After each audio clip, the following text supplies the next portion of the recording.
Focus is the blade that gives life its edge. Without it, even the sharpest sword turns weak and blunt.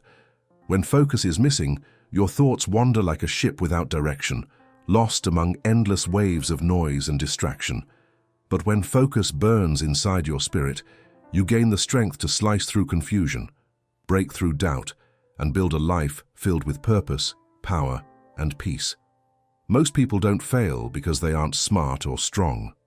They fail because their focus has been taken from them, taken by constant noise, by temptation, by notifications that never stop, by the opinions of others, and by the endless trap of doing everything except what truly matters.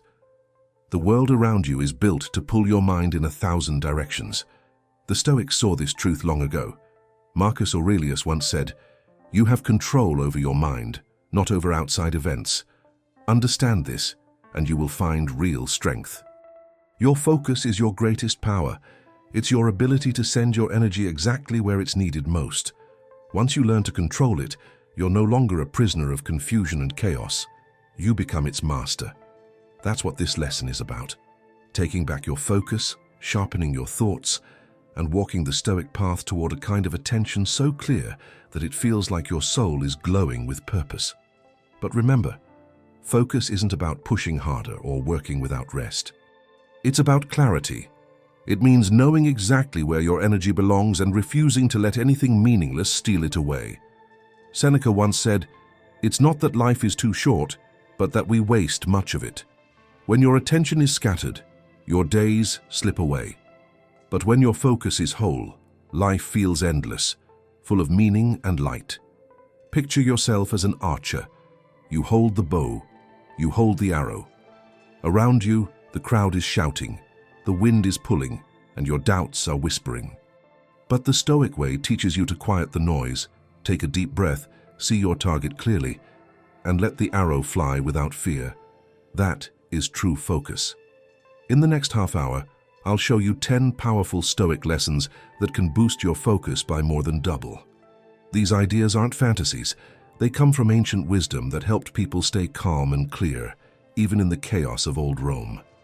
Each truth will not only sharpen your mind, but also fill your life with deeper purpose and direction.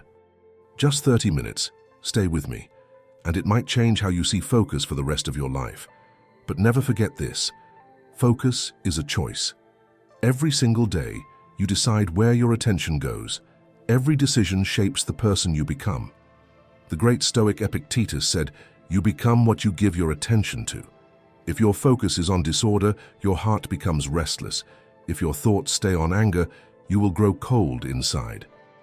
If your thoughts stay on growth, nothing will be able to stop you. So I ask you, where has your attention gone? Has it been scattered everywhere, pulled away by the noise of the world? Or is it clear, steady, and sharp like a warrior's sword? This video exists to remind you of your real strength, to show you how to take back your focus and defend it like your life depends on it, because it truly does. Before we start, make yourself a promise. Don't just watch this video, live what it teaches. Take these 10 lessons and weave them into your everyday life. If you do that, your focus won't just get stronger, it will change who you are. You will become someone who cannot be stopped. But first, do me a small favor. Like this video, write a comment, share it with someone who needs to hear it, and subscribe to the channel. Don't skip anything. By the end, your way of thinking will be sharper than ever before. Start strong. Write this in the comments. My focus is my power. Number 1. Shape your surroundings with discipline. A messy space creates a messy mind. You can't plant seeds in a storm and expect them to grow. In the same way, you can't build focus in a place that constantly pulls your attention away. The Stoics knew this deeply. They believed that while we can't control everything in the world, we can control the space we choose to live in. Epictetus once said, "Keep company only with those who lift you higher, whose presence brings out your best." This wisdom doesn't stop with people. It includes your environment too. If your space is filled with clutter and noise, your thoughts will reflect that same chaos. If your surroundings tempt you with distractions, your focus will scatter like dust in the wind. To discipline your environment means to design it so that focus feels easy and natural, not like a battle. Remove the things that pull you off track. Tidy your desk, Leave your phone in another room while working. Place reminders of your biggest goals where you can see them every day. Make your space a quiet temple for concentration. Most people think self-control is enough, but self-control fades quickly. Your environment shapes your actions more powerfully than your willpower ever could. The Stoics understood this. They would retreat to calm places to think, clear their surroundings, or walk in nature to quiet their minds. They became stronger by choosing their spaces wisely. Ask yourself, does my environment help me move toward my goals, or does it drag me away? If it pulls you off course, then something must change. You are not weak for needing structure. You are smart for creating it. Focus cannot grow in chaos. It grows in order. Picture a warrior sharpening his blade before battle. Picture a philosopher clearing his desk before writing. Picture yourself shaping a space where your mind can breathe, where distractions fade like shadows in the distance.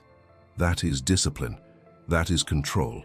That is how your focus becomes unbreakable. Number 2, control your inner voice. Your focus isn't only stolen by the noise of the world, it's also taken by the noise inside your mind. Doubts, fears, constant thinking, and endless mental chatter can drain your energy faster than anything outside you. The Stoics knew this well. They practiced mastering their inner speech because clear thoughts within lead to clear action without. Epictetus said, "It's not what happens to you, but how you respond that matters." And your response begins with what you think. If your mind speaks in confusion, your focus will also be confused. But if your inner words are calm and strong, your focus becomes steady and firm. Many people let their minds wander without control. They argue with themselves, replay old regrets, or imagine problems that don't exist. Each time that happens, your attention leaks away like water from a cracked jar. To focus deeply, you must fix that jar. Choose your thoughts on purpose. Become the guide of your inner voice. When negative ideas appear, don't fight them. Replace them. Instead of thinking, "I can't do this," say, "I'll stay with it until it's done." Instead of saying, "This is too much," say, "I'll take one step at a time." This isn't blind optimism, it's Stoic practice. It's training your mind to use words that build your focus instead of breaking it. The Stoics often did this through writing.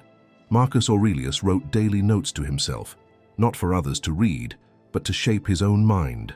He reminded himself of what truly mattered and quieted the noise within. That's the power of mastering your inner dialogue. It turns your focus into something no storm can destroy. You can do the same. Write down your fears, write down your worries. Then, replace them with thoughts that give you strength and clarity. Your inner voice can either trap you or free you. If you learn to guide it, fear and doubt won't be able to break your focus. It will stay steady, no matter what. Number 3, win the battle before it begins. Focus doesn't start when the challenge appears. It begins long before that moment, in the quiet hours when no one is watching. Every day is a battlefield, and most people lose it before the first strike even lands. They wake up unprepared, already surrounded by noise, already pulled by distractions, already surrendering their attention before the day has even begun. The Stoics understood that true strength is not reactive. It's prepared. A warrior who sharpens his blade before dawn never fears the storm that comes after sunrise. Marcus Aurelius knew this when he wrote his Meditations before the empire awoke. His battle wasn't against armies, it was against confusion, temptation, and forgetfulness. He won his day by mastering his mind before it met the world. To win the battle before it begins means building your defense in silence. It means setting your intention before chaos can set its trap.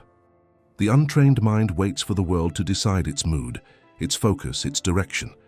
The trained mind chooses them deliberately, before the world even gets a chance to interfere. Every morning, you have two choices: drift into distraction or prepare for clarity. The Stoic path is the latter. Wake early, sit in stillness, and remind yourself what truly matters. It's not about being perfect, it's about being prepared. When you know your purpose before the noise begins, the noise loses its power. Think of a soldier entering battle without armor, a captain sailing without a map, or an athlete stepping into the arena without training. That's how most people live, unprepared, unfocused, hoping that motivation will arrive when it's needed most. But motivation is unreliable. Preparation is not. When you build rituals that center your mind before the day begins, you're not reacting anymore, you're commanding. You set the rhythm instead of chasing it. You decide the narrative instead of being written by it. And this quiet victory, this invisible preparation, becomes the foundation of every great day. Marcus Aurelius often reminded himself, "At dawn, when you rise unwillingly, let this thought be present. I am rising to do the work of a human being." That sentence is not just advice, it's a battle cry. It's a reminder that your day doesn't begin with noise, but with purpose. The moment you open your eyes, the world will try to claim your attention. Messages, alerts, responsibilities, temptations. But your first act determines who wins that fight. If your first moments belong to the world, the day controls you. If your first moments belong to silence, reflection, and clarity, you control the day. Preparation is focus in disguise. Every plan, every boundary, every intention set beforehand is a sword sharpened for battle. The Stoics didn't wait for peace to practice strength. They trained in peace so they could remain strong in war. They practiced morning reflection, visualization of adversity, and gratitude, not as empty rituals, but as psychological armor. When you start your day grounded in what matters most, you don't react to chaos, you act from clarity. The storm still comes, but your mind stands calm, like a fortress built on stone. To win the battle before it begins, create your own ritual of readiness. Begin each morning not by consuming, but by aligning. Don't touch your phone. Touch your thoughts. Ask yourself 3 questions. What deserves my focus today? What must I protect? Who must I become by nightfall? Write the answers down and carry them with you. This is not superstition, it's training. Every repetition builds mental armor. Every intention placed in silence strengthens your focus when the world grows loud. And when the inevitable distractions appear, because they always will, you'll feel something different inside you, steadiness. You won't need to fight for clarity because you already claimed it. You prepared your ground before the enemy arrived. That's what the Stoics did every morning. They conquered the day before the day could conquer them. So remember this: focus is not built in the moment of chaos. It's built in the moments before. If you rise with purpose, if you meet the morning like a disciplined warrior, the rest of the day unfolds under your command. The world may throw its noise, but you will walk through it untouched, because you already won. Write this truth down: I win my battles before they begin. Say it until it becomes instinct. Because when you prepare your mind before the world awakes, victory stops being an accident. It becomes a way of life. Number 4, protect your mind like a fortress. Your focus is only as strong as the walls that defend your thoughts. In old times, a city was safe only when its walls stood tall and strong. The Stoics believed the same thing about people. They said that the biggest threat is not from enemies outside, but from distractions sneaking inside. Marcus Aurelius once wrote to himself, "You have been wandering, now you must stop." He was reminding his own mind to come back, to protect his attention and not let his thoughts fly away like leaves in a storm. That wisdom is still true today. Every buzz, every beep, every pointless scroll is a small crack in the wall around your focus. And when those walls break, your attention is stolen. To guard your mind means to draw clear lines. It means saying no more than yes. It means knowing that your attention is something precious. Because here's the truth: if you don't protect it, someone else will use it for their own gain. Companies spend billions trying to capture even a second of your focus. Every scroll, every click, every next video is another chain wrapped around your ability to think clearly.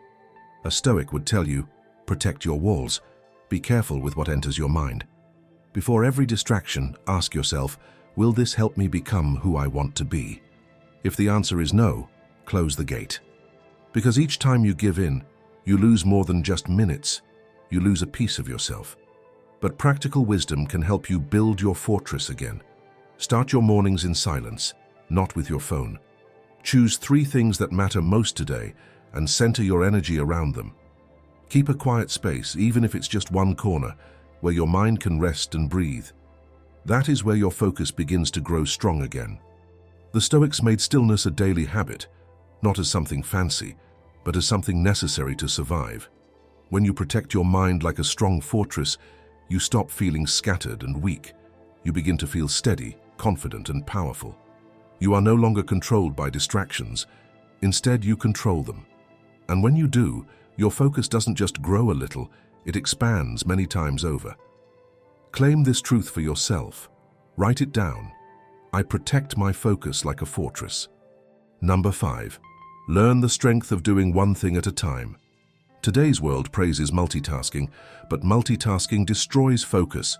Your mind isn't meant to juggle, it's built to aim like an arrow. And an arrow can never strike 2 targets at once. Seneca warned, "To be everywhere is to be nowhere." When your attention is scattered, you lose depth. You may touch many things, but you master none. The Stoics were experts in presence. They taught that living fully means giving your whole self to this moment, to this action, to this breath. And when you do that, your focus becomes unstoppable. Imagine writing with all your attention, not half of it. Imagine listening to someone with your full heart, not while staring at your phone. Imagine working on your dream with all your energy moving in one direction. That is the art of single tasking, the Stoic way of mastering your mind. Science today confirms what the Stoics already understood long ago. The brain is not made to handle many things at once. Each time you switch your attention, your energy burns a little, leaving you more tired and unfocused. Every time you split your attention, your focus breaks into pieces. But when you choose one task and give it your full heart, you enter a state that modern thinkers call flow. A deep focus where time seems to disappear and effort feels smooth, steady, and strong. To master the art of doing one thing at a time, you must train your mind with patience. Start small. When you eat, just eat. When you read, only read. When you work, simply work. Fight the temptation to jump between things. At first, it will feel strange, because being distracted has become a habit. But if you stay with it, your focus will grow stronger, just like a muscle that grows through use. Marcus Aurelius reminded himself, "Do every act of your life as though it were your last." Think about that. If this was your final task, would you rush through it? Would you divide your mind, or would you give it your whole being? That is the Stoic way. That is how your focus becomes 2 times, 3 times, even 10 times stronger. Doing one thing at a time turns ordinary moments into something meaningful. It makes work feel alive, conversations feel real, and goals feel within reach. You don't need to do more, you need to do one thing well. Hold this truth close to your heart. Write it down now. I give my full focus to one task. Number 6, turn obstacles into fuel for focus. Distractions don't come only from fun things, they also come from pain, frustration, and problems. When life gets tough, most people lose their focus. They get lost in their feelings, forget their goals, and let chaos take control of their thoughts. But the Stoics discovered a better way. They learned to use their challenges as energy for focus. Marcus Aurelius once said, "The obstacle to action advances action. What stands in the way becomes the way." This is one of the most powerful Stoic lessons. The same things that break other people's attention can make you stronger if you choose to see them differently. Think of it like fire. When you throw wood into the flames, the fire doesn't die. It burns brighter. The same happens with your focus. When something painful or hard enters your life, don't let it break your attention. Use it to sharpen your strength. Let it remind you why your focus matters more than ever. For example, when someone doubts you, don't waste your energy on anger. Turn that fire into work. When a problem appears, don't get stuck in frustration. Aim your attention at finding a solution. When life tests you, don't let your mind scatter. Make it sharper. Every obstacle can either destroy your focus or make it stronger. The choice is yours. This mindset takes practice. You must train yourself to stop when something hard happens and ask, how can this help me?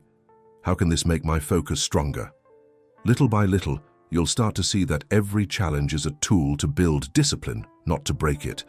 Every challenge you face sharpens your vision. Every difficulty adds fuel to your inner strength. The world is packed with distractions that pretend to be problems. But when you learn to see them differently, they turn into your power. Once you master this skill, your focus stops being weak. It becomes solid and unbreakable. And if you're enjoying the content, consider becoming a channel member. Besides helping the channel, you'll also get exclusive content. Click the link in the description and become a member now. Back to content. Number 7. Remove what weakens you. Focus isn't only about adding more effort or rules, it's about removing what wastes your attention. A sculptor doesn't build a statue by adding more clay. He shapes beauty by cutting away what doesn't belong. The Stoics lived by this same wisdom. Epictetus once said, "If you want to grow, be willing to be seen as foolish by others." Why? Because most people won't understand why you're letting go of the things they hold tight. But if you want true focus, you must. Think about your own days. How much time is eaten by things that don't serve you? Endless group chats, gossip, shallow entertainment, or arguments that go nowhere. These don't just steal minutes, they drain your peace. Focus grows in simplicity. Confusion grows in clutter. And most people never reach their strength because they don't dare to let go. That's why minimalism isn't only about your room or your desk, it's about your mind. Our Stoic clears his thoughts like a warrior sharpens his sword by removing what dulls it. You cannot build deep focus if your mind is buried under noise. You must shape a life where only what truly matters stays. Ask yourself, what makes me weaker? Who makes me weaker? Where do I waste my fire? Write it down. See it for what it is. Then, little by little, cut it away. It might hurt at first, but that pain is the doorway to freedom. Marcus Aurelius said, "If you want calm, do less." Or more clearly, do what is essential. Peace and focus don't come from doing everything. They come from doing what truly counts. Focus is not a gift you are born with. It's a decision. And that decision begins with subtraction. When you remove what doesn't matter, you don't just earn back time, you gain strength. Like a sculptor, your life becomes a masterpiece only when you carve away the extra weight. Number 8. Live by daily routines, not sudden urges. A scattered mind follows impulses. It chases whatever feels urgent, jumping from one thing to the next without depth or direction. But a focused mind builds its life around routine. The Stoics believed that having structure in your days brings peace to your soul. Epictetus once said, "First decide who you want to be, then do what must be done." Rituals act like anchors. They keep you steady when waves of distraction try to pull you away. They give your mind rhythm, order, and a clear path to follow. Without them, you drift aimlessly like a boat without a compass. With them, you always know where you're headed. Think of small, simple habits that can guide your focus. Waking up with purpose, writing a few thoughts each morning, sitting in silence before starting your work, keeping fixed times for important tasks, and reflecting on your day before sleep. These actions may seem tiny, but together over time they build a kind of strength no distraction can easily shake. Most people wait for motivation, but motivation fades. Rituals don't depend on mood, they rely on discipline. When you live by routine, focus becomes natural. Your mind already knows what to do, when to do it, and why it matters. The Stoics followed morning routines to prepare their thoughts for the day's challenges, and ended each evening with reflection to grow wiser. They lived with rhythm, not randomness, and that rhythm kept them calm and clear even when life felt chaotic. Ask yourself, which routines could protect my focus? Which daily habits could ground me? Begin with one small ritual. Repeat it every day. As you add more, your focus will grow stronger. Rituals are not cages, they are wings. They don't trap you, they set you free. Because when you live by ritual, you stop depending on quick feelings or random urges. You start trusting the strength of your discipline, and that discipline can make your focus 2 times stronger. Number 9, build focus through the body. Focus doesn't live only in the mind, it lives in the body too. A tired body cannot keep a clear mind. A restless life creates a restless heart. The Stoics saw the body as a helper of the mind, something that must be trained with care so it could serve with strength. Seneca reminded himself, treat the body firmly so it won't rebel against the mind. This wasn't pride, it was wisdom. A weak, undisciplined body weakens your thinking, but a strong, trained body gives your mind power. Think of it this way. Your brain and body are partners, not strangers. The way you eat, sleep, and move affects how well you can focus. If you eat junk, sleep poorly, and rarely move, your thoughts will scatter like leaves in the wind, no matter how hard you try to stay focused. But if you care for your body, your attention will grow stronger on its own. This doesn't mean you need harsh or extreme habits. It means finding balance, sleep at good hours, move your body every day, even for just 20 minutes. Eat food that keeps your energy alive instead of dull. Step outside, breathe deeply, and feel the air fill your lungs. These simple actions clear away the fog of tiredness and make your focus unshakable. The Stoics often walked outdoors, exercised with control, and lived simply so that their minds could stay sharp and calm. They knew that a mind cannot be free if the body is trapped in laziness or neglect. Your focus doesn't only live in your head, it's also in your muscles, your breath, and your daily choices. Strengthen your body and your mind will follow naturally. Number 10. Train your mind through stillness. Stillness is not being lazy. It is a form of strength.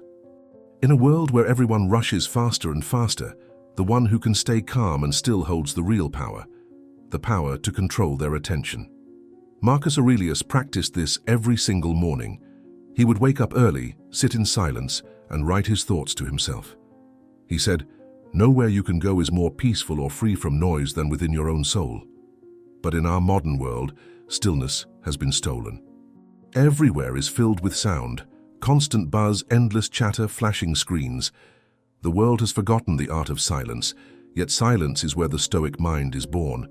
Distraction hides inside every little screen, and silence can feel strange, even heavy. But without quiet moments, your focus becomes weak and easy to break. The Stoics understood that silence strengthens the mind, just like lifting weights strengthens the body. It teaches you to guide your thoughts instead of being pulled around by them. Training your attention with stillness doesn't mean sitting alone on a mountain for hours. It means small moments where you come back to yourself. It means spending 5 minutes in silence before the day starts. It means pausing to breathe when everything around you feels loud and chaotic. It means closing your eyes and remembering, I am the one who controls my mind. Nothing outside of me has that power. That is where focus begins to grow. Like a muscle, your attention becomes stronger every time you bring it back to the present moment. And the more you practice, the longer you can hold it steady. Stillness is the training ground of the mind. The Stoics used mental exercises, imagining difficulties before they happened, picturing the worst outcomes so fear would lose its control, and sitting in silence to remember what truly mattered. These weren't peaceful habits for comfort. They were workouts for focus and mental strength, and they remain just as powerful today. Try this simple exercise once a day. Put everything aside. No phone, no noise. Just sit in silence for 5 minutes. Let your thoughts wander if they must, but gently bring them back to one point: your breathing, your purpose, or your work. So at first, your mind will fight against it, but with time you will feel something grow inside you, a quiet strength, a focus that cannot be shaken. Stillness is not emptiness, it is full presence. It is the power to return to yourself, to take back your thoughts, and to aim them where they belong. In stillness, your focus is trained. And when your focus is trained, it becomes a weapon. Make this your promise.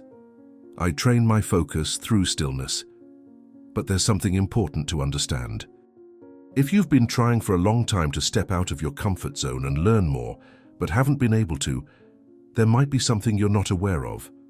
I know what it might be. Anxiety. Anxiety is like a snake that creeps up silently and affects you without you even realizing it. It leaves you feeling unwell for days, months, and even years. Living like this is like being sick all the time.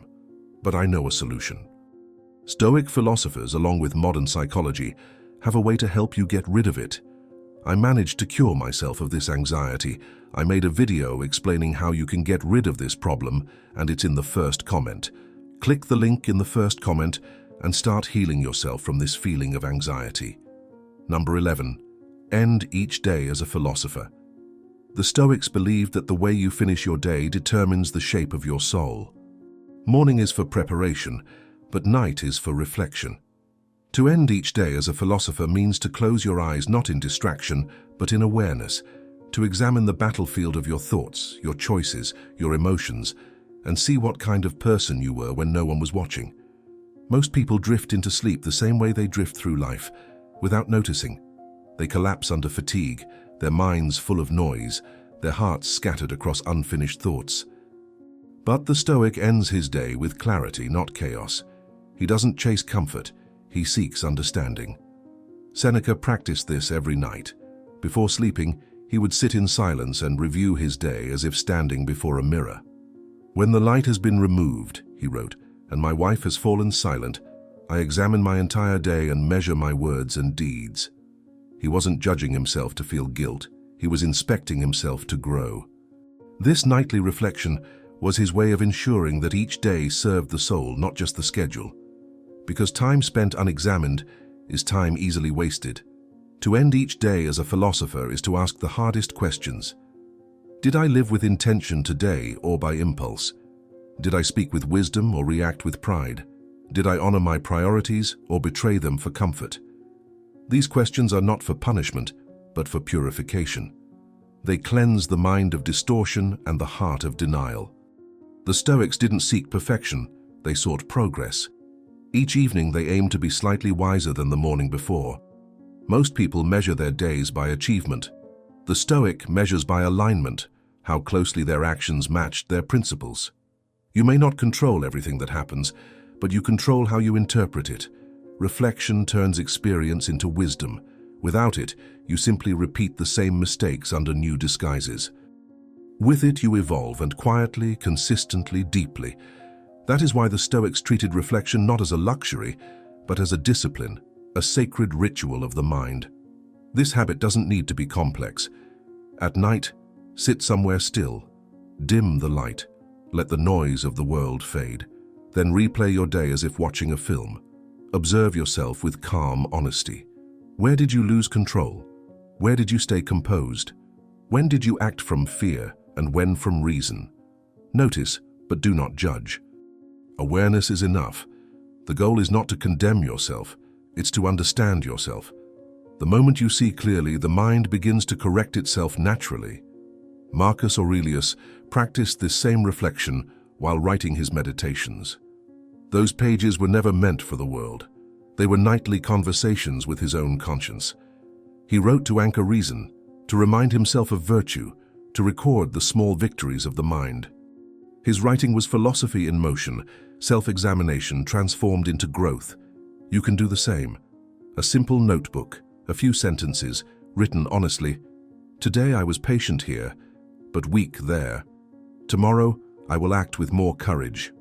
This small ritual reshapes your entire inner world over time. To end your day as a philosopher also means releasing what no longer serves you. The Stoics understood that rest is impossible without surrender. Carrying anger, regret, or resentment into sleep is like carrying stones in your hands and expecting peace. Forgive what must be forgiven, including yourself. Learn the lesson, lay down the weight, and rest with a clear mind. Reflection is not rumination, it's renewal. It allows you to close the book on the day and begin the next one lighter, sharper, freer. When you practice this consistently, you stop being at the mercy of your emotions. You begin to see patterns, the same weaknesses appearing in different forms, the same virtues growing stronger through attention. You start to know yourself, truly know yourself, not as the world defines you, but as you are when stripped of masks and noise. That is the philosopher's goal, not to be right, but to be real. So before you end your day, pause. Don't reach for a screen. Reach for your soul. Ask, what did I learn today? What can I do better tomorrow? This small act done nightly separates the wise from the restless, because wisdom is built not in grand moments, but in quiet ones. in the calm honesty of a mind brave enough to face itself. Write this truth down. Each night I return to myself. I end my day as a philosopher, honest, calm, and awake. Say it as the light fades. Let it guide your final thoughts before sleep. For when you end each day with reflection, you don't just rest, you evolve. And when morning comes again, you rise not only renewed, but refined, ready to begin once more the lifelong art of mastering your own mind. Number 12. Treat time as sacred ground. Time is not a resource you own. It's a sacred ground you walk upon, one step closer to your final breath. Every minute you spend is a piece of your life you trade away forever. The Stoics understood this with a kind of brutal clarity. Seneca wrote, "It is not that we have a short time to live, but that we waste much of it." He wasn't talking about laziness alone, but about carelessness, the quiet bleeding of hours into things that mean nothing. Most people treat their time as if it were infinite, yet panic when it's gone. They scatter it on noise, gossip, endless scrolling, and false urgency. But time is not endless. It's a sacred fire that burns only once. The wise protect it. The foolish give it away. To treat time as sacred ground is to move through your day as if every moment were holy, because it is. Every hour carries a cost. Every choice writes a line in the story of your life. The Stoic doesn't let hours slip away unnoticed. He steps carefully, aware that this day will never come again. The untrained mind says, "I'll do it later." The disciplined mind answers, "Later is a lie." Because later is where dreams go to die, where intentions fade, and where life turns to regret. Seneca warned that most people are miserly with money, yet reckless with time. They guard coins but give away hours, to gossip, to fear, to people who drain their peace. But time is more valuable than wealth, because lost money can be earned again. Lost hours cannot. When you treat time as sacred, you stop living reactively. You begin living deliberately. You start choosing what truly deserves your attention, not what merely demands it. Picture your time as sacred ground. Before you let anything step upon it, ask, does this honor my purpose or does it desecrate it? Every invitation, every distraction, every passing urge must answer that question, because once your attention is given, that moment is gone forever. The Stoics believed that living wisely meant aligning every hour with your highest values. If your time does not serve your purpose, it's being stolen, not by others, but by your own inattention. The modern world is designed to steal time. Algorithms beg for seconds, notifications scatter your mind, and entertainment turns hours into fog. Every swipe is a silent exchange, your life for nothing. The Stoic response is not rage, but responsibility. You must become the guardian of your hours. Schedule what matters. Guard what you value. Refuse what drains you. Do not drift through your days like a leaf carried by the current. Stand firm, like a gatekeeper of your own destiny. To treat time as sacred also means slowing down. Not in laziness, but in awareness. Most people rush through life trying to reach the next moment, forgetting that this moment is the only one they truly possess. When you drink your morning coffee, drink it fully. When you speak to someone you love, listen completely. When you work, work entirely. That presence is how you reclaim sacred time. Focus transforms ordinary minutes into eternal ones. When you are fully present, time expands. When you are distracted, it vanishes. Marcus Aurelius reminded himself, "You could leave life right now. Let that determine what you do, say, and think." He wasn't being morbid. He was being awake. Remembering mortality doesn't darken life.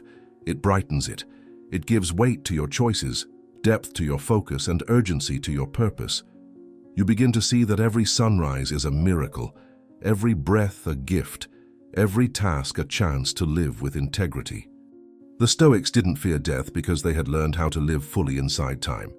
They treated every day as borrowed, and therefore sacred. So take your schedule and see it not as a list of duties, but as a map of devotion.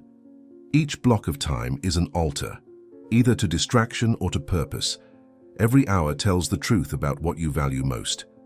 Build your day like a temple, with intention, clarity, and respect for the few hours you're given. Because one day your time will run out, and you won't get to negotiate for more. Treat your time like a warrior guards his blade, with care, with discipline, with reverence. Do not waste it on what doesn't make your soul stronger. When you begin to live this way, your life stops feeling rushed or chaotic.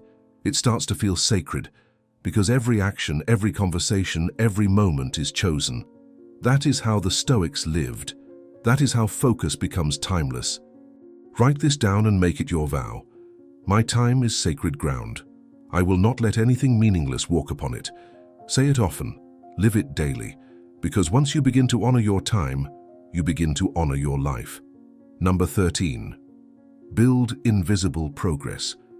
The most powerful growth is the one no one sees. While the world rushes to display results, the Stoic builds in silence, patiently, steadily, deliberately. Real focus doesn't shine on social media. It glows in the quiet corners where no eyes are watching. Marcus Aurelius didn't write his meditations to impress others. He wrote them to train himself. Each line was an invisible victory, a private act of discipline that over time shaped an emperor's mind. Invisible progress is the foundation of every great life. The noise of the world celebrates outcomes, but wisdom celebrates process. To build invisible progress is to fall in love with repetition. It's doing the same small act with purpose until it transforms you from within. The Stoics knew that greatness is not built in bursts of motivation, but in steady devotion to the essential. Epictetus told his students, "Don't explain your philosophy and embody it." That is invisible progress. When others chase applause, you chase refinement. When others crave validation, you build inner strength. Because what's unseen today becomes undeniable tomorrow. Invisible progress is the quiet sharpening of the blade. It's the writer drafting in solitude, the craftsman shaping wood while the city sleeps, the thinker studying in silence while the crowd scrolls. These moments feel small, almost invisible, but they are what separate the distracted from the disciplined. A Stoic doesn't measure progress by visibility. He measures it by alignment. Each day he asks, am I closer to my principles? Am I calmer under stress? Am I truer to what matters? These questions build a foundation stronger than any public praise. The problem is that the modern world worships speed and visibility. Everyone wants to show progress before they've even built it. They rush to prove, post, perform, and in doing so, they lose the depth that creates mastery. But a Stoic's path is the opposite: slow, deep, deliberate. When your work is unseen, your only motivation is truth, and that's what purifies it. You're no longer acting for applause, you're acting for growth. You're not chasing recognition, you're chasing integrity. Invisible progress is not glamorous, but it's immortal. It's built one choice at a time. When you resist the urge to quit, when you stay with your craft a little longer, when you practice patience in the face of frustration. Every time you return to your purpose quietly, you strengthen the invisible fibers of your character. Like a tree rooting deeper into the earth, your stability grows where no one can see it. Then, when storms come, others are shaken, but you stand firm, not because you got lucky, but because your roots were trained in silence. Marcus Aurelius often reminded himself, don't waste the remainder of your life worrying about others' opinions. He meant that your progress belongs to you, not to the audience. Let your journey unfold privately. Let your victories be sacred. Every day, do the work that no one claps for, the journaling, the studying, the reflection, the quiet restraint. These are not wasted efforts. They are invisible bricks building an unshakable mind. And when doubt whispers, no one sees your effort, remember, the universe does. Reality responds to discipline, not display. Every page written, every thought controlled, every act of patience compounds quietly. The Stoics knew this law. What's built in silence is revealed in strength. There will come a day when the foundation you've laid beneath the surface carries you higher than anyone who sought shortcuts. But you must stay with it. The world rewards spectacle. Life rewards substance. So practice unseen mastery. Work in silence. Grow where eyes cannot reach. Do not rush to show the results. Let your results reveal themselves when ready. Invisible progress is not just effort, It's faith. Faith that what's done in private will someday become power in public. Write this truth down and repeat it daily. I build quietly. I grow in silence. My progress is invisible, but unstoppable. Because when your growth no longer depends on being seen, your focus becomes infinite, and your strength becomes undeniable. Number 14. Anchor emotion in reason. Emotion is a powerful wave. It can lift you or drown you. The Stoics never denied emotion. They learned to steer it. They understood that the human heart is fire, and fire can warm or burn depending on whether it's guided by reason. To anchor emotion in reason is not to suppress what you feel, but to give it direction. Because ungoverned emotion destroys focus, while disciplined emotion becomes fuel for clarity and strength. Marcus Aurelius wrote, "You have power over your mind, not outside events. Realize this, and you will find strength."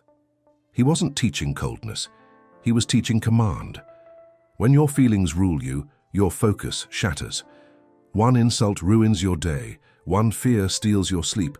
One disappointment breaks your rhythm. But when your emotions are anchored in reason, storms may come, and yet your mind remains steady, not numb, but balanced.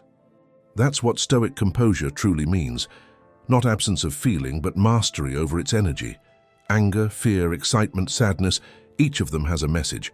The problem is not the emotion itself, it's the lack of understanding behind it.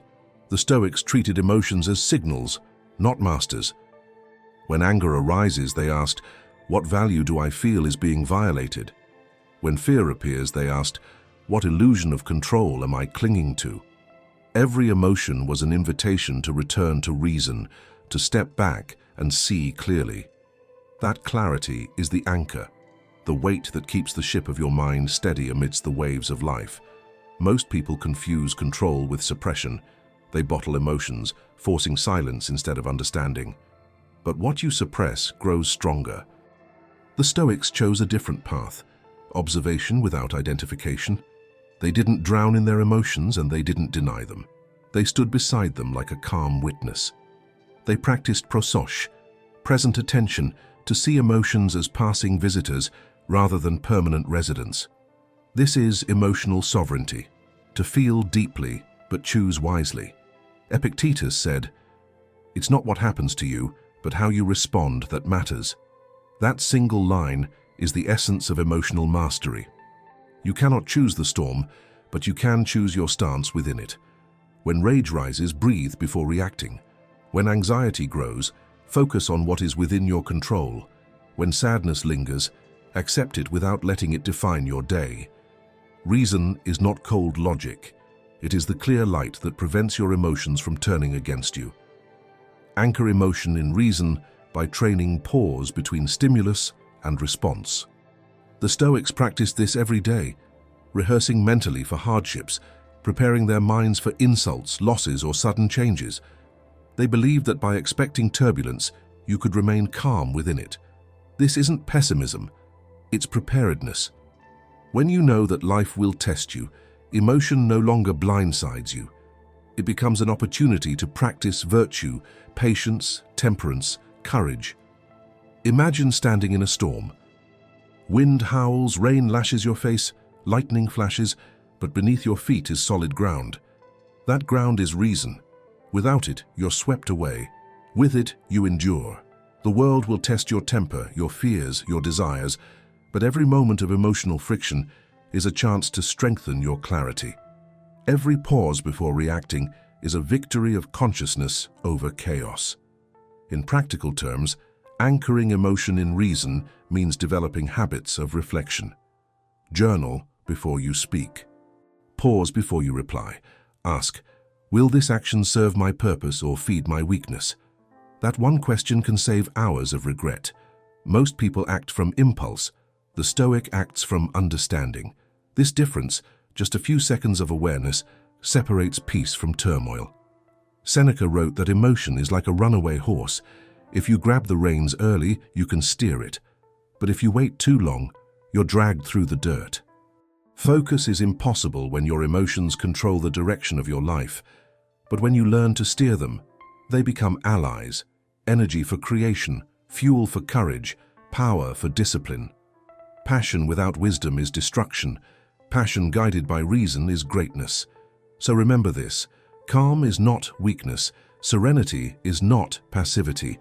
A Stoic's peace is the result of strength, not the absence of fire. It is the fire under control, intense, steady, directed.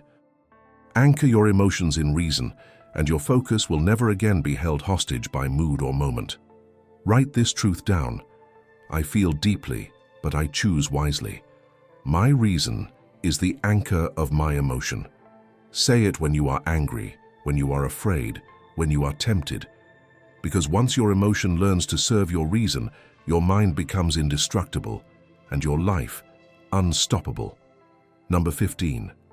Lead your attention like a commander. A distracted mind is like an army without a general, loud, chaotic, and easily defeated. To live without focus is to surrender your power to every passing noise. But to lead your attention like a commander is to take back control of your inner forces. The Stoics understood that attention is the most strategic weapon a human possesses. Where your attention goes, your energy follows, and where your energy flows, your destiny forms. Every thought, every glance, every second of focus is a soldier under your command. The question is, are you leading them with discipline or letting them wander the battlefield on their own?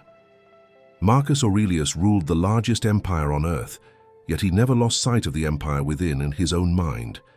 He wrote to himself, "You have power over your mind, not outside events. Realize this, and you will find strength." Those words weren't poetry. They were a command order. The emperor trained his thoughts the way a general trains his army, through structure, clarity, and discipline. Every morning he would review his duties and strengthen his inner defenses. He understood that if his mind fell into disorder, his empire would follow. The same is true for you. You may not command legions, but you command something far more important: your attention. To lead your attention like a commander means refusing to live reactively. You don't wait for motivation. You give orders to your mind. You decide what deserves your energy and when. Most people wake up and let the world issue their commands: messages, alerts, opinions, demands.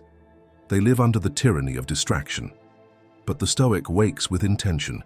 He decides his mission before stepping into the day. He assigns his focus with precision, like a general assigning troops to the most vital fronts. When you lead your attention, every moment becomes strategy. You understand that not every battle is worth fighting.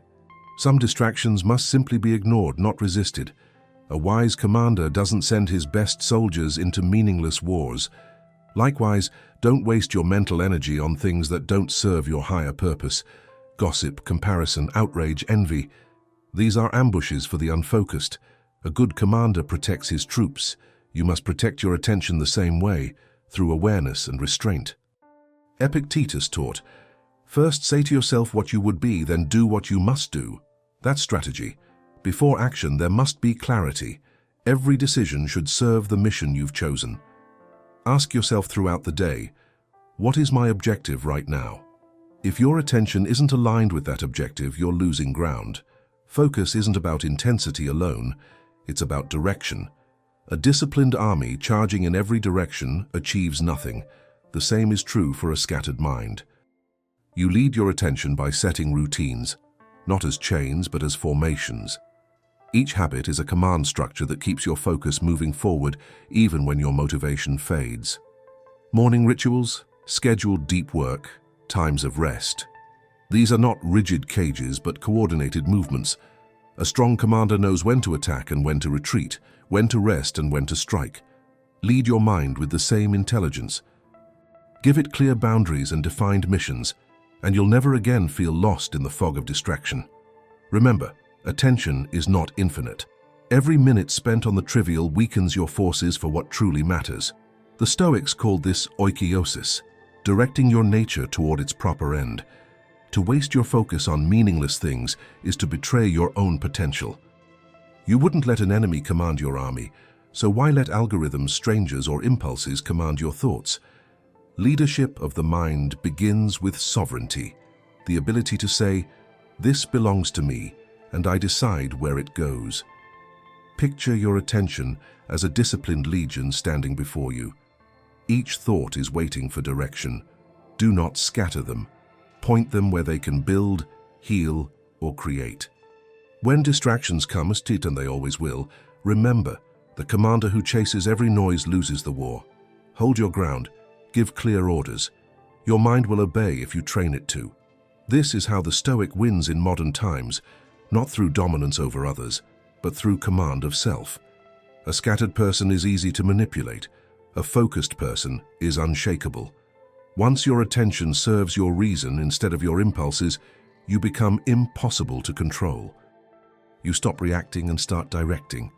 You stop being a pawn in other people's games and become the strategist of your own destiny. Write this truth down. I lead my attention like a commander. My mind follows my will, not the world. Say it until it becomes second nature. Because the mind is an army, and if you do not lead it, someone else will. When you command your attention with discipline and purpose, the war for your focus ends before it even begins, and victory becomes your daily way of life. Number 16, be loyal to your priorities. Focus dies not by attack, but by betrayal. Most people don't lose their direction because they are weak. They lose it because they abandon what truly matters the moment something easier, louder, or newer appears. To be loyal to your priorities is to stay faithful to your higher purpose even when distractions whisper seductively in your ear. The Stoics taught that virtue is a form of loyalty, loyalty to reason, to integrity, to what is essential. You cannot serve two masters, attention and impulse. One builds your destiny, the other dissolves it. Every day your mind faces countless invitations to drift. The world is skilled at making the meaningless feel urgent. Notifications, opinions, trends, opportunities all compete for the throne of your attention. But a Stoic doesn't chase noise, he returns to what he has already chosen. He knows that focus is fidelity, to the mission, to the craft, to the path he has decided upon.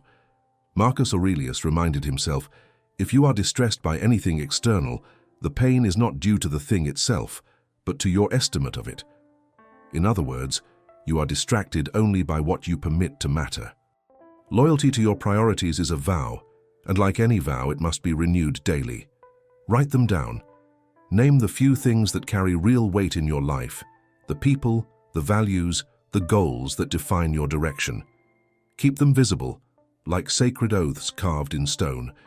Then measure your days against them. Every action, every choice, every hour spent should serve these priorities. If it doesn't, it's disloyalty disguised as busyness. The Stoics saw that life's chaos doesn't destroy clarity, inconsistency does. A person who changes direction with every emotion will never arrive anywhere worth reaching. Seneca once wrote, "He who is everywhere is nowhere." To try to do everything is to stand for nothing. Loyalty to your priorities means understanding that saying yes to what matters requires saying no 100 times more. You cannot protect your focus without disappointing others, and sometimes even yourself. But that's the price of alignment. A soldier cannot serve two armies. A mind cannot serve two masters. Choose what deserves your devotion and cut away the rest. Modern life worships productivity, but the Stoic worships clarity. It's not about doing more, it's about doing what's aligned. Productivity without loyalty is chaos wearing a disguise of progress. You may move fast, but toward what? The disciplined life is one of selective intensity, full energy directed toward the essential. When you live this way, your progress becomes clean, your purpose becomes sharp, and your peace becomes untouchable. To be loyal to your priorities also means protecting them from erosion. Every small compromise, every just this once, weakens the walls around your purpose. The Stoics practiced constant self-auditing. They examined whether their actions matched their intentions. You must do the same. Each night, look back and ask, did I serve what truly matters today? If not, forgive yourself, realign, and try again tomorrow. Loyalty is not perfection, it's persistence. The act of returning again and again to your chosen path, even after you stray.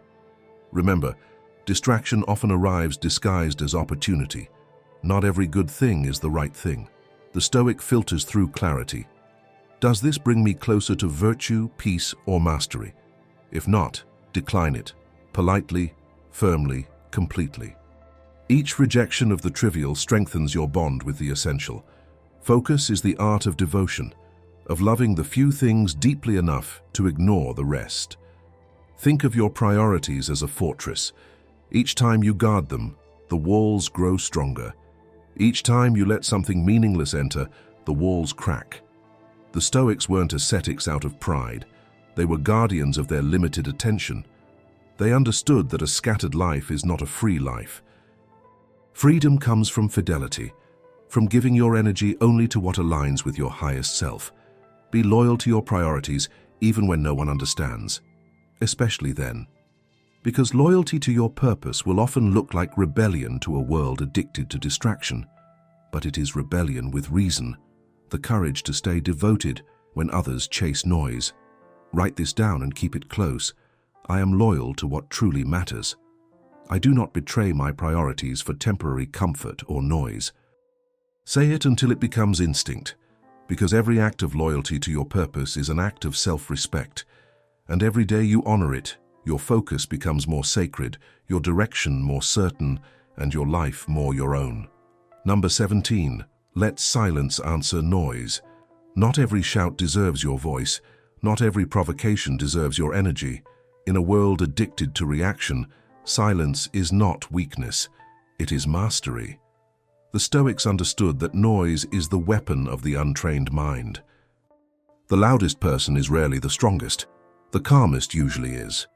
To let silence answer noise is to rise above the chaos rather than wrestle inside it.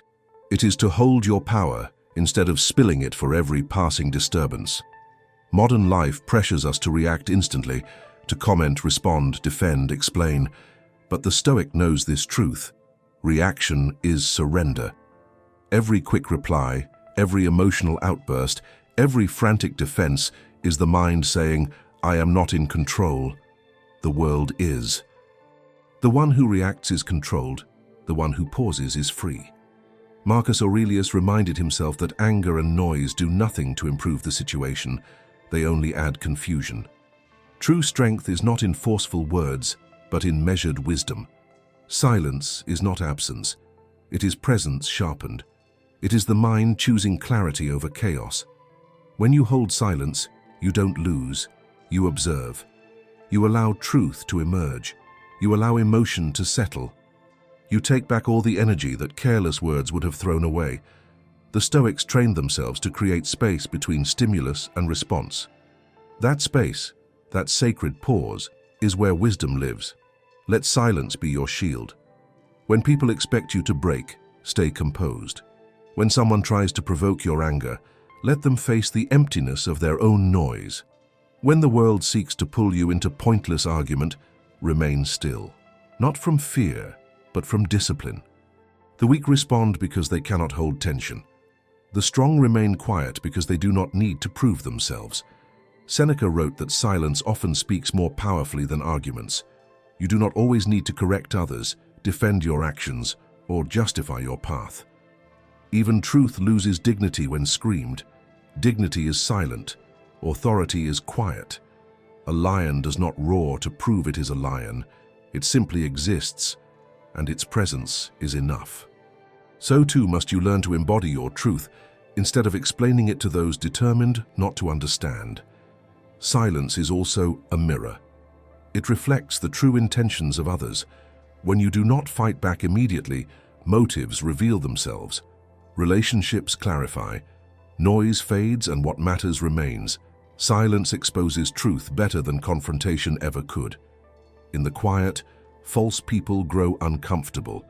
They cannot hide behind words. The honest become calm, for they have nothing to fear. But silence is not passivity. It is command. It is choosing when to speak and when to withhold. It is replying only when your words serve purpose, not impulse. The Stoic doesn't avoid speech. He elevates it. He speaks less, but with weight. He answers slowly, but with clarity. His voice becomes something rare and therefore respected. To practice this, Start small. Do not respond instantly. Let a moment breathe. Before answering criticism, pause. Before reacting to insult, inhale. Before responding to chaos, observe. Ask yourself, is speaking here an act of strength or ego? If silence protects peace, choose silence. If silence reveals truth, choose silence. If silence preserves dignity, choose silence.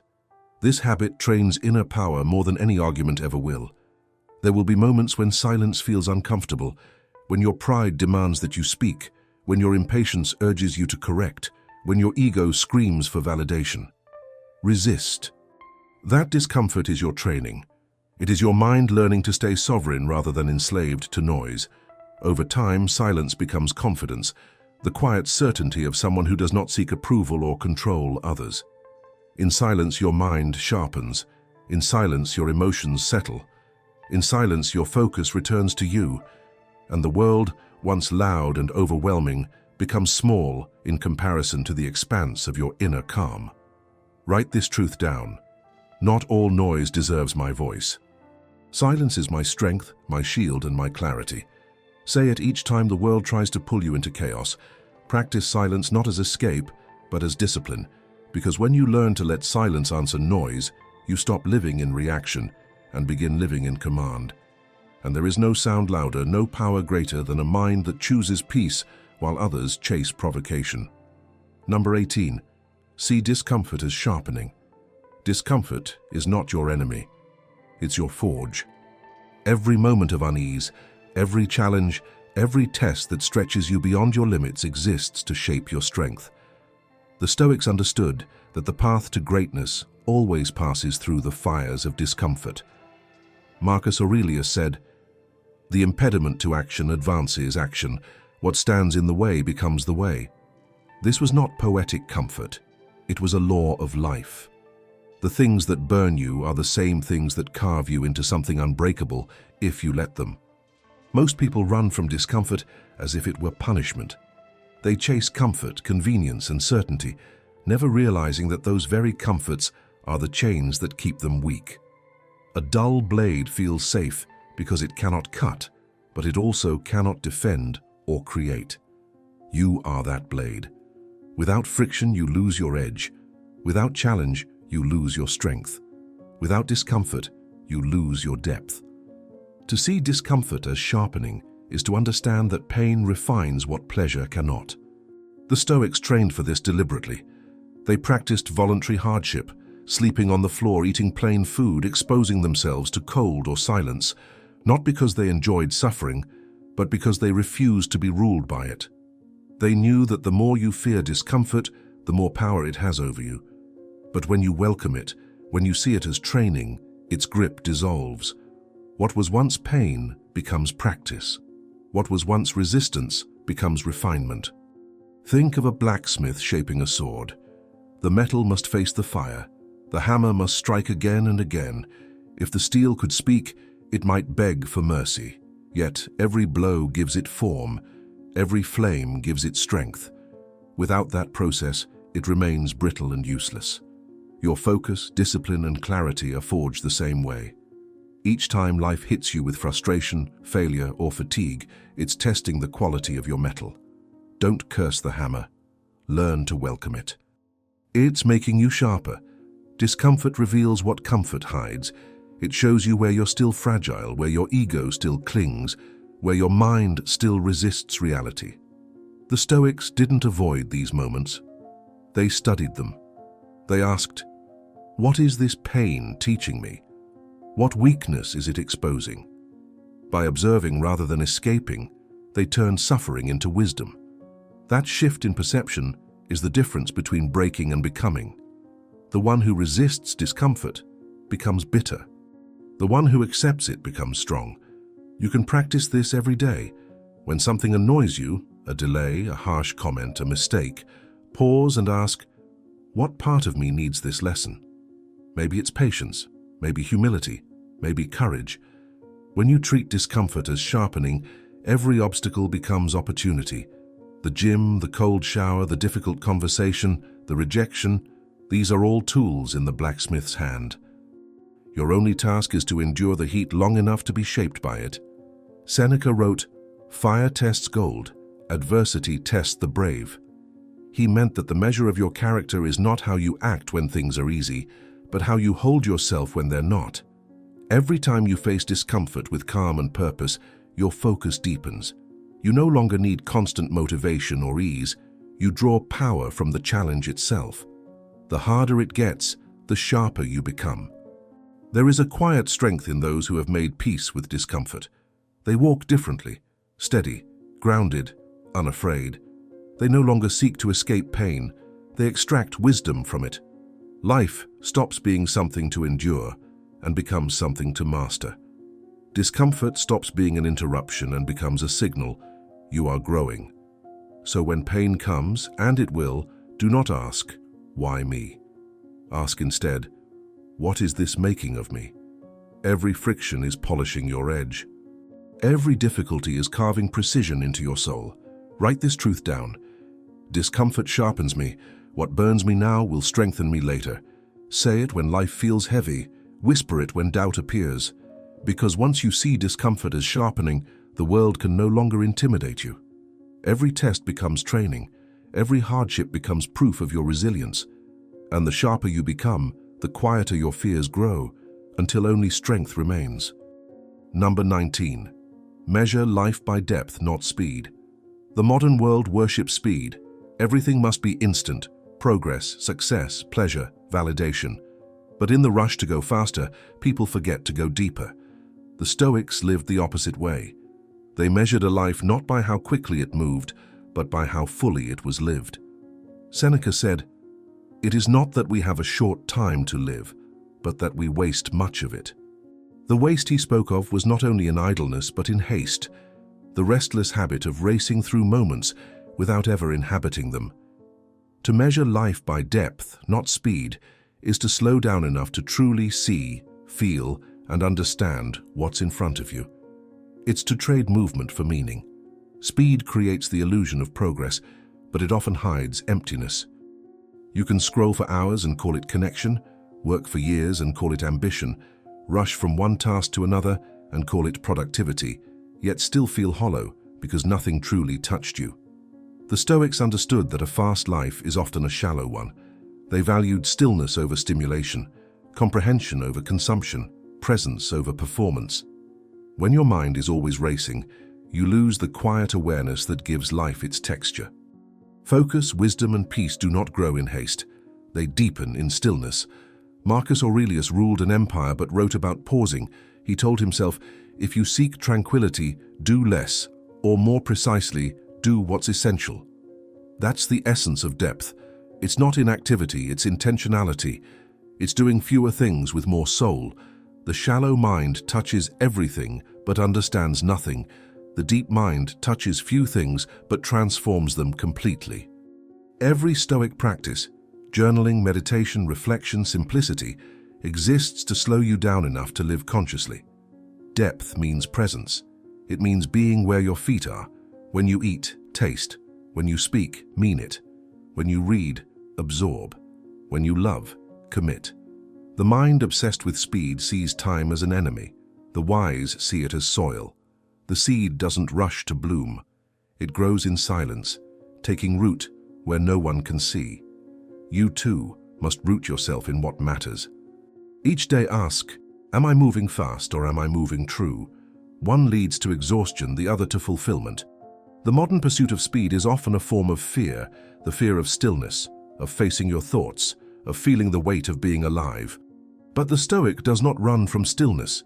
He meets it, he enters it, because he knows that clarity only appears when the water is still. To measure life by depth means to stop proving and start perceiving. So it's to understand that the richest experiences cannot be rushed. Friendship, mastery, understanding, love, peace. They require time, patience, and attention. The paradox of depth is that it feels slow, but achieves far more. A single hour of deep work is worth more than a week of scattered effort. One real conversation nourishes more than 100 surface ones. One page read with focus teaches more than a whole book skimmed in haste. When you live deeply, Every moment multiplies in value. Time expands when attention deepens. Seneca warned that those who rush through life arrive at death before they arrive at life. Let that sink in. The one who lives quickly rarely lives consciously. Life is not a race to finish. It's a craft to be shaped. The Stoics lived with urgency, but not speed. They moved with purpose, not panic. There's a difference. Urgency is the awareness that time is precious. Speed is the illusion that faster means better. The wise choose the first and reject the second. To measure life by depth is to give yourself permission to slow down without guilt, to breathe, to think, to observe the details that others miss, the quiet beauty of a sunrise, the weight of a kind word, the texture of stillness. These are not wasted moments. They are the essence of living.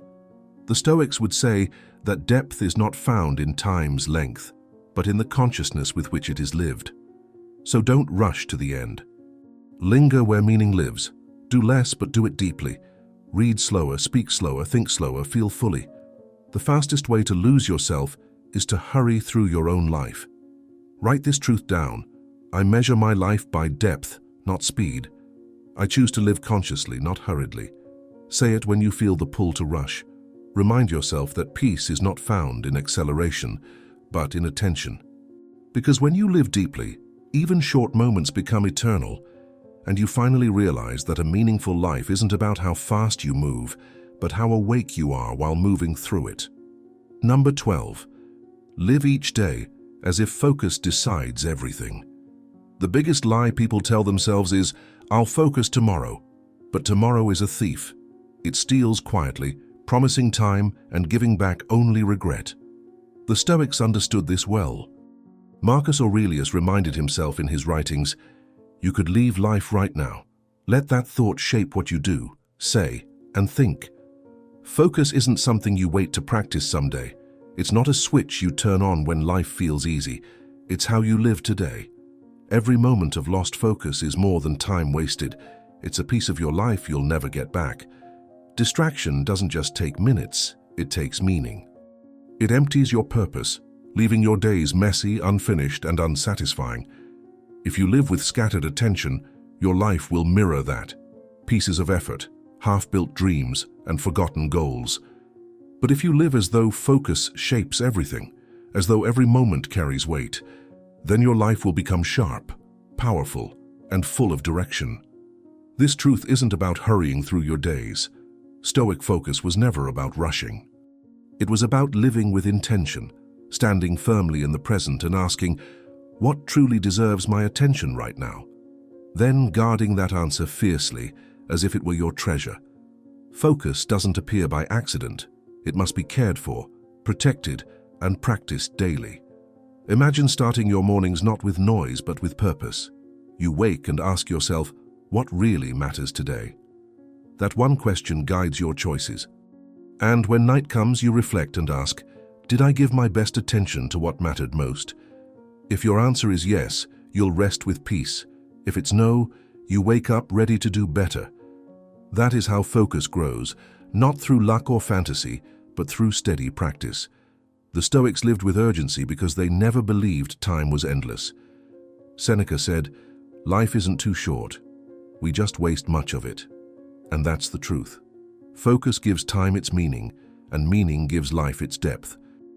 When you carry this truth deep inside, you stop pushing your attention to another day. You no longer say, I'll do it tomorrow. You don't wait for perfect moments or easy conditions. You focus now, because now is the only time that truly belongs to you. When you live this way, the world begins to look different. Distractions lose their grip on you. That message, that random scroll, that useless noise, they all shrink when you see how short life really is. You start to understand that your attention is your most precious treasure. And when you spend it on things that truly matter, your life feels fuller and more alive. Each day becomes an act of purpose, not of panic, but of deep meaning. This sense of urgency sharpens your vision and fuels your inner fire. And when days turn into months and months into years, you'll look back and see not confusion, but a life built with strength, purpose, and direction. So never wait for later. Do not let distractions steal what you can never get back. Live as though focus shapes everything, because it truly does. Hold on to this Stoic truth and make it your own. Say it out loud. Today I live with focus and intention. Focus is not just a simple habit. It is the sharp edge of your life. With it, you can cut through chaos, quiet the noise, and create a life that feels real and powerful. Without it, you lose yourself little by little until nothing is left. The Stoics knew that the mind is the only true kingdom you command. Protect it, strengthen it, and guide it with wisdom. And no force outside of you can truly win over it. Marcus Aurelius, Epictetus, and Seneca each faced storms, losses, and struggles. Yet what kept them steady was not money, fame, or comfort. It was focus. The focus to live by their values, to act with clarity, and to rule themselves before trying to rule anything else. You can do the same. Guard your mind like a fortress. Remove what weakens you. Practice doing one thing at a time. Build discipline in your surroundings. Train yourself in stillness. Turn every obstacle into energy. Live by daily rituals. Control the voice inside your head. Strengthen your body. And live every single day as if focus decides everything, because it truly does. These 10 lessons are more than advice. They are your tools for battle. Use them, and your focus won't just improve, it will transform your entire life. But remember, focus is always a choice. Every single day you choose whether to give it away or protect it. Every moment you decide whether to scatter it or sharpen it, and in those choices, your destiny takes shape. So take these truths and live them, breathe them, defend them. Guard your focus as if your very soul depends on it, because it does. And before you go, join this mission. Like this video, subscribe, and let's build a community of focused warriors, people who live with strength and clarity. End this journey with power by writing this final line. My focus creates my destiny.